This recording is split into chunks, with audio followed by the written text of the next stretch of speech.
যারা ছিলেন, এখানে তরুণ, যুব সমাজ, ছাত্র সমাজ, মহিলা সবাই একটি শপথ গ্রহণ করেছি। আমরা শপথ করছি যে বাংলাদেশে মহান স্বাধীনতা সংগ্রাম ও মুক্তিযুদ্ধের আদর্শ ও চেতনা পুনঃপ্রতিষ্ঠায় ইস্পাত কঠিন দৃঢ় ঐক্য গড়ে তুলব। যে মুক্তিযুদ্ধের যে বাংলাদেশ, 30 লক্ষ মানুষের রক্তের লেখা যে বাংলাদেশ, 2-3 লক্ষ মা বোনের সপ্রমাণ বিনিময়ে যে বাংলাদেশ আমরা পেয়েছি, সেই বাংলাদেশকে আমাদের, মাতৃভূমিকে আমাদের রক্ষা করতে হবে এই জবরদখলকারী জঙ্গিদের হাত থেকে। লাখো শহীদের রক্তে রঞ্জিত মহান বিজয় দিবসের প্রাক্কালে আমরা শপথ করছি যে পাকিস্তানি অন্ধকারে সাম্প্রদায়িক কালো ছায়া, স্বৈরাচার দুঃশাসন, মুক্তিযুদ্ধ বিরোধী অপশক্তি আবার মাথা তুলে দাঁড়িয়েছে। তাদের প্রতিটি বিষ দাঁত ভেঙে আমরা আমাদের শেষ রক্তবিন্দু দিয়ে হলে সংগ্রাম চালিয়ে যাব।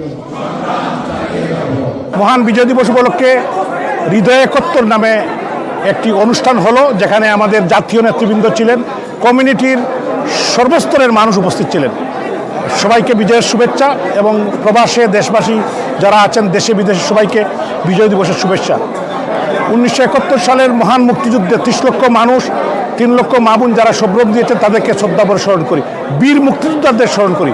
জাতির পিতা বঙ্গবন্ধু শেখ মুজিবুর রহমানের নেতৃত্বে একটি পতাকা, মানচিত্র, একটি ভূখণ্ড আমরা পেয়েছিলাম। সেই ভূখণ্ড আজকে যারা পরাজিত শক্তি তারা খামচে ধরেছে, এদের বিরুদ্ধে আমাদের রুখে দাঁড়াতে হবে।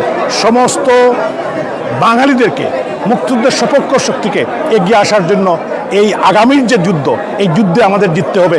বাঙালিদের সেই যুদ্ধে আমাদের জিততে হবে। তরুণ প্রজন্ম এগিয়ে আসবে, আমি বিশ্বাস করি। 1971 মহান মুক্তিযুদ্ধে বঙ্গবন্ধুর নেতৃত্বে যে আমরা একটি স্বাধীন সার্বভৌম বাংলাদেশ পেয়েছিলাম, যে বাংলাদেশ পেয়েছিলাম বলেই স্বাধীন দেশের মানুষ হিসাবে আমরা নিঃশ্বাস নিতে পেরেছি, স্বাধীন দেশের মানুষ হিসাবে একটি পাসপোর্ট পেয়েছিলাম। সেই স্বাধীনতা সার্বভৌমত্বকে আজকে অস্বীকার করছে।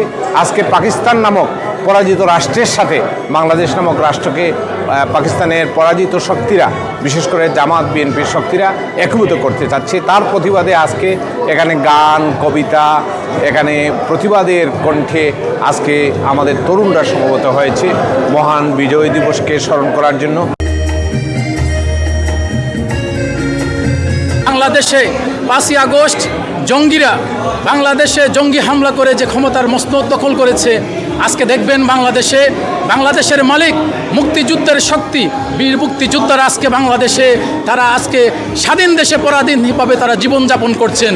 আর ওই 5ই আগস্ট যারা সংগঠিত করেছিল সেই সকল রাজাকারের নাতিপুতিরা আজকে বাংলাদেশে রাষ্ট্রীয় খরচে, রাষ্ট্রীয় মদদে আজকে সিঙ্গাপুরে গিয়ে চিকিৎসা নিচ্ছে। আর আমাদের দেশের বীর মুক্তিযোদ্ধারা না খেয়ে, অনাহারে, অর্ধাহারে জীবনযাপন করছে বাংলার মাটিতে।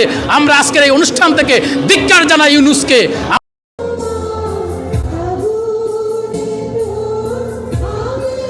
একাত্তরের চেতনা নিয়ে হৃদয় একাত্তর সংগঠনের নামে আমরা স্বাধীনতার সপক্ষে ছাত্র জনতা, সাধারণ মানুষ সকলেই ঐক্যবদ্ধ হয়ে আজকের এই সাংস্কৃতিক অনুষ্ঠান, বঙ্গবন্ধুর 7ই মার্চের ভাষণ, ডকুমেন্টারি আমরা আজকে আয়োজন করেছি।